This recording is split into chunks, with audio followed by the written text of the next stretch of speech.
भारतामध्ये न्यायव्यवस्थेला लोकशाहीचा अत्यंत महत्त्वाचा स्तंभ मानला गेलाय।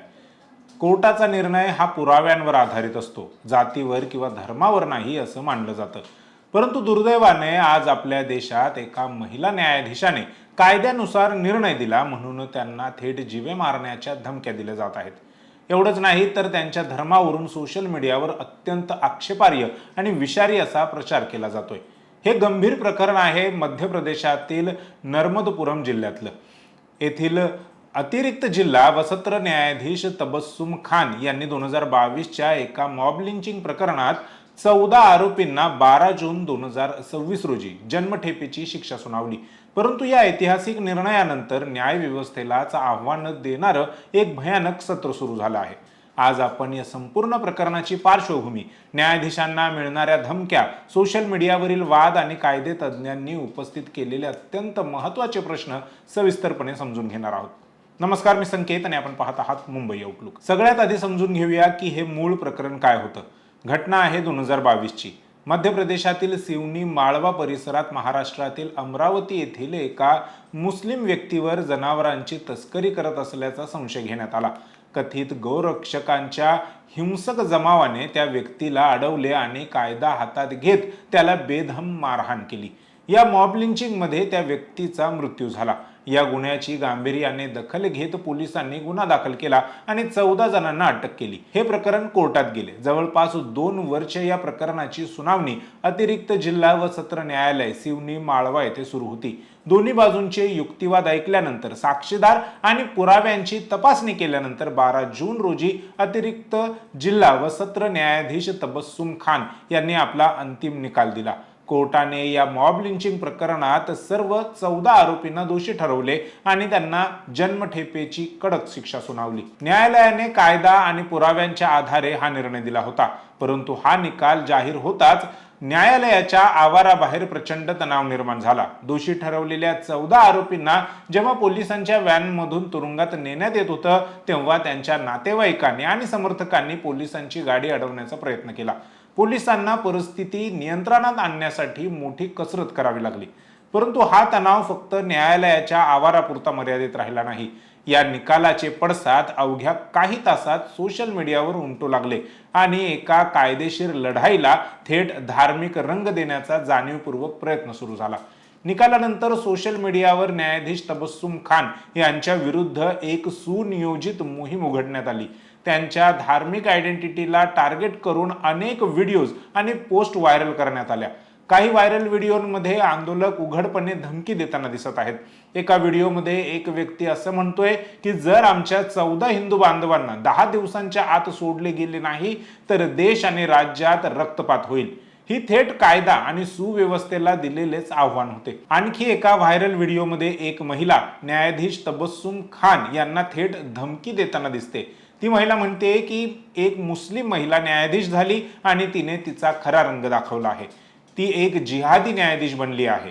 तिने आमच्या 14 हिंदू बांधवांना जन्मठेपेची शिक्षा सुनावली आहे। तुम्हाला याची किंमत मोजावी लागेल। या व्हिडिओतून केवळ न्यायाधीशांचाच अपमान होत नाहीये, तर एका गुन्हेगारी खटल्याच्या निकालाला जिहादशी जोडण्याचा अत्यंत संतापजनक प्रकार घडत आहे। सोशल मीडियावर न्यायाधीशांचे पुतळे जाळण्याचे व्हिडिओ मोठ्या प्रमाणावर प्रसारित केले जात आहेत। मीडिया रिपोर्ट्सनुसार हा विरोध केवळ सोशल मीडियावरील काही अज्ञात युजर्सपुरता मर्यादित राहिलेला नाही। काही माध्यम समूह आणि संघटना देखील यात आता उडी घेत आहेत। न्यूज लॉन्ड्रीच्या वृत्तानुसार सुदर्शन न्यूज चॅनलचे मालक सुरेश चव्हाणके आपल्या चॅनलचा वापर करून न्यायालयाच्या या निर्णयाला ज्युडिशियल लिंचिंग असे म्हटले आहे। त्यांनी आपल्या प्रसारणात उघडपणे जाहीर केलंय की आम्ही सर्व गोरक्षक आणि त्यांच्या कुटुंबियांसोबत आहोत। हा लढा केवळ तुमचा नाही तर आमचाही आहे। एका वृत्तवाहिनीच्या मालकाने न्यायालयाच्या निकालाला अशा पद्धतीने आव्हान देणं हे कितपत योग्य आहे असा प्रश्न आता उपस्थित होत आहे। त्याचप्रमाणे 22 जून रोजी पंजाबमधील मोहाली जिल्ह्यातील पीर मुच्छला येथे गोरक्षक परिषदेने या 14 दोषींच्या सुटकेसाठी थेट रस्त्यावर उतरून आंदोलन केलं। या आंदोलनात जमावाने न्यायाधीश खान यांचा पुतळा जाळला आणि तबस्सुम खान मुर्दाबाद तसेच गोरक्षकांना सोडा अशा घोषणा देखील दिल्या।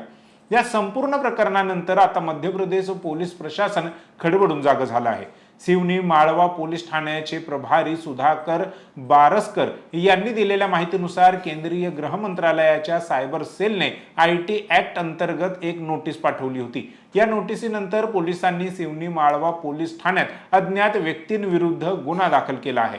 न्यायाधीश तबस्सुम खान यांना सोशल मीडियावरून जीवे मारण्याच्या धमक्या देणाऱ्या आणि आक्षेपार्ह पोस्ट करणाऱ्यांची ओळख पटवण्यासाठी राज्य सायबर सेलची मदत मागवण्यात आली आहे। पोलिसांचं म्हणणं आहे की या गुन्हेगारांचा शोध घेऊन त्यांच्यावर कडक कारवाई केली जाईल। या संपूर्ण प्रकरणात सर्वात मोठा आणि महत्त्वाचा प्रश्न कोणी उपस्थित केला असेल तर तो स्थानिक न्यायालयाच्या बार असोसिएशनने। बार असोसिएशनचे अध्यक्ष ज्येष्ठ वकील हजारीलाल गुर्जर यांनी न्याय व्यवस्थेच्या भूमिकेवरच अत्यंत परखड बोट ठेवलं आहे। त्यांनी संतप्त सवाल विचारला आहे की जेव्हा एका महिला न्यायाधीशांना उघडपणे जीवे मारण्याच्या धमक्या मिळत आहेत, त्यांच्या धर्माला आणि स्त्रीत्वाला टार्गेट करून छळ केला जात आहे, तेव्हा उच्च न्यायालय स्वतःहून दखल का घेत नाही। ॲडव्होकेट गुर्जर पुढे असे म्हणाले की पूर्वी अशा गंभीर प्रकरणांची उच्च न्यायालय तत्परतेने स्वतःहून दखल घेत होतं, परंतु आता हायकोर्टाचे न्यायाधीश निष्क्रिय बसले आहेत का? राज्याचे सरन्यायाधीश काय करत आहेत? न्यायालयाचा उघड अवमान करणाऱ्या या घटकांवर न्यायालयाच्या अवमाननाची कारवाई तात्काळ सुरू करायला नको का? हा प्रश्न अत्यंत रास्त आहे।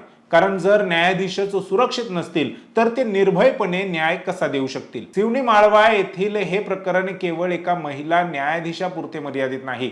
जर न्यायालयाच्या निर्णयावर कोणाचा आक्षेप असेल तर त्यासाठी उच्च न्यायालय, सर्वोच्च न्यायालयात अपील करण्याचा अधिकारिक किंवा कायदेशीर मार्ग उपलब्ध असतो। लोकशाहीत कायद्याचा मार्ग सोडून न्यायाधीशांना त्यांच्या धर्मावरून टार्गेट करणं, पुतळे जाळणं आणि जीवे मारण्याच्या धमक्या देणं हे अराजकतेकडे नेणारं पहिलं पाऊल आहे।